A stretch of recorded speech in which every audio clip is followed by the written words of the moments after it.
If you could start just by sharing your name and what your current position is.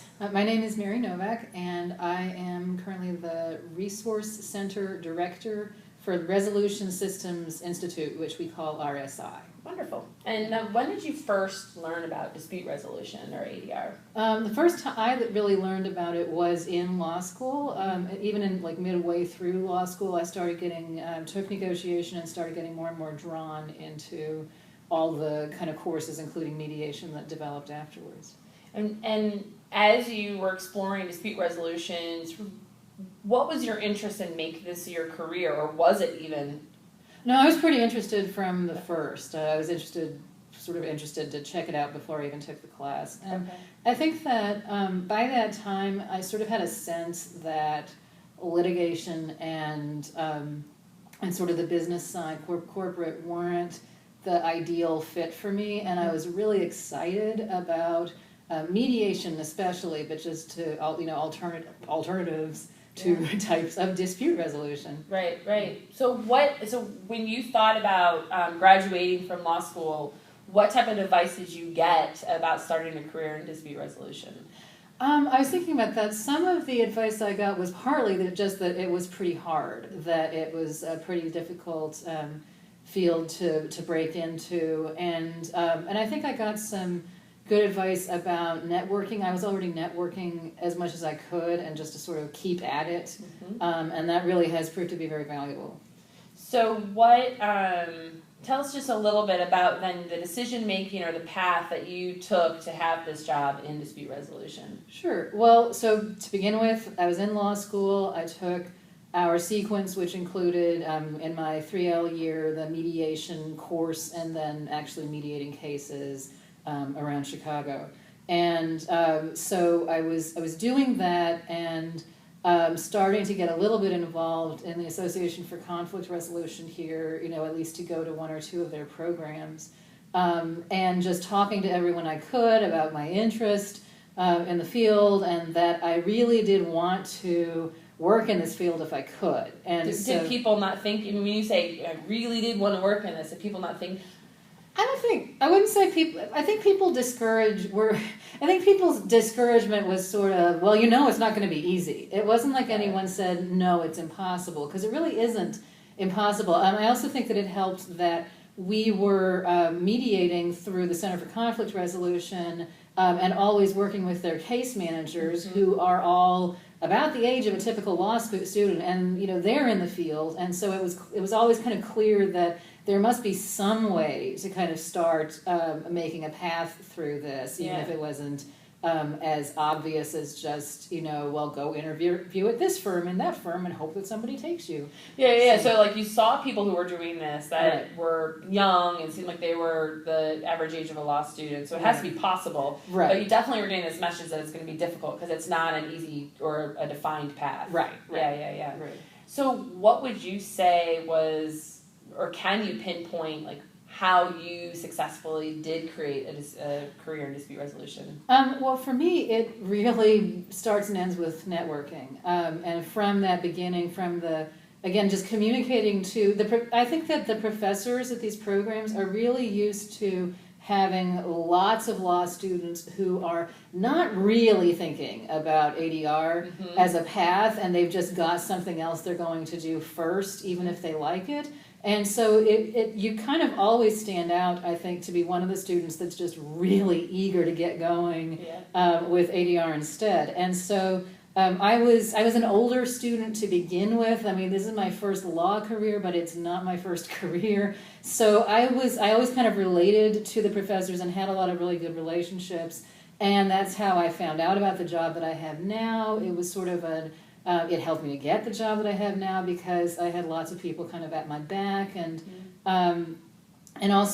since then it's like I think my network in this city has just kind of grown to where I know I don't know everybody, but I know lots of people in this area. So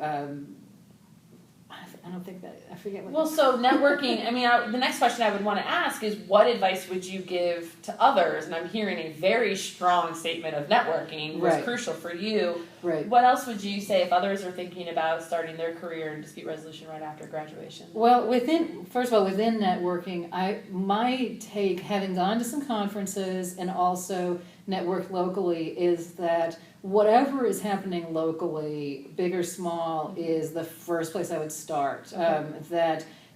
You always know the conferences are a place to kind of network, but a lot of the two conferences I've been to are really much more full of people who are very established in the career, and it's sort of like students and people who are really doing it. Okay. And it's not like some fields where the conferences are the obvious place to get to know people and who are hiring and stuff. Whereas, at least if you're in a big city and probably just any community of size, there's probably somebody doing some kind of mediation.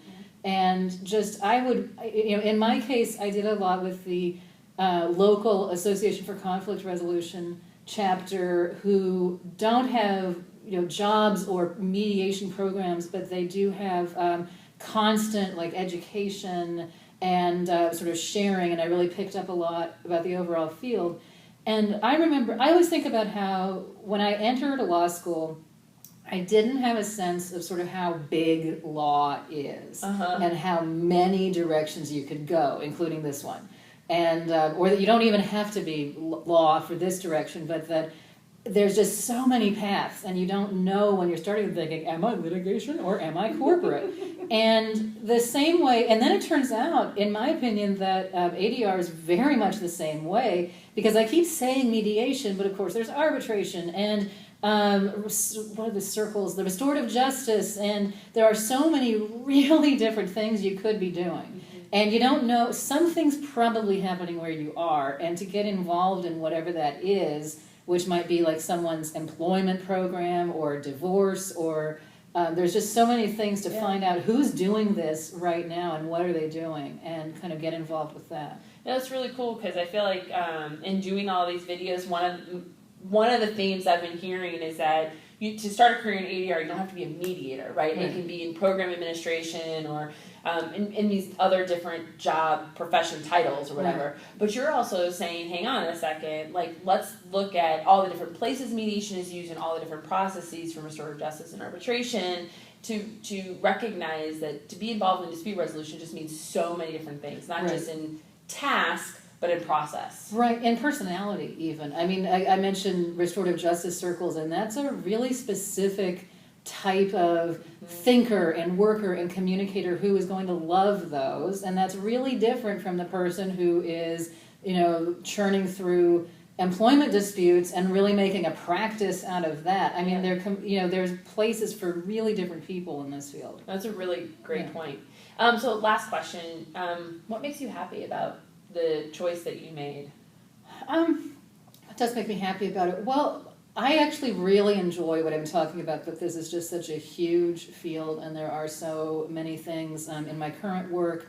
I've been doing a lot of research, and I've had the opportunity to learn a lot about all of these really diverse opportunities that are out there. I'm actually trying to build more practice into my practice, and maybe more direct mediation and so forth, but into my work. But I just like that it's both sort of endless, and that a lot of it is the work that makes you feel good at the end of the day, and that you're not, having to shake it off. I mean, it might be intense, but you can feel good that you did something important, often for people who don't otherwise have access. And if that's rewarding to you, then this is a great way to kind of end each day. That's awesome. Any words of encouragement, caution, or just anything else you'd like to share? More encouragement than caution. I really think that the caution is, don't listen to all the people who will tell you that this is, that this is a difficult field or it's an old field. It's not. Think of it this way, it's not impossible. If you want it bad enough, it's not impossible to get into it. And you'll also be one of the up-and-comers. Just by definition, there you are, this person who's starting out in this area, And there are not that many people, and so, but you know, you can kind of automatically have a place at the table and people who are interested in helping you because of that. That is so true. I mean, people are pretty welcoming once you demonstrate that you really are dedicated to this. Right. And there are still seats at the table because Right. it's still pretty new. Right. Right on. Well, thanks so much, Mary, for taking the time to do this. Well,